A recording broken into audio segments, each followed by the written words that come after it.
বিল্লাল ভাই একটা কথা বলছে না, যদি এই ছেলে কোনোদিন বড় হইয়া বলে আমার বাবা টাকার জন্য, আমার বাবা টাকার জন্য বিনা চিকিৎসায় মারা গেছে, এবার তোমরা আসো বাংলাদেশ, আমার কাছ থেকে 30 লক্ষ টাকা নিয়ে যাও আর আমার বাবাকে ফিরিয়ে দাও।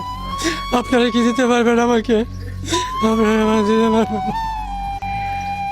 আমরা ইনশাল্লাহ আল্লাহ যদি বাঁচায় রাখে এই 30 লক্ষ টাকা সংগ্রহ করে তবে বাড়ি ফিরবো, আল্লাহ যদি বাঁচায় রাখে। আমার কিছু বলার নাই, আমি শুধু এতটুকু বলবো যে এই ঘটনাটা তো আপনার সাথে, আমার সাথে এবং অন্য কোনো মানুষের সাথেও ঘটতে পারত এবং কি পারে। তাই আমরা সবাই হিংসা বিদ্বেষ না রেখে এই মানুষটার পাশে দাঁড়াই।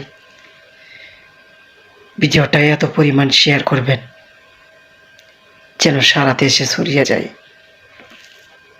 এই মানুষটাকে সাহায্য করে।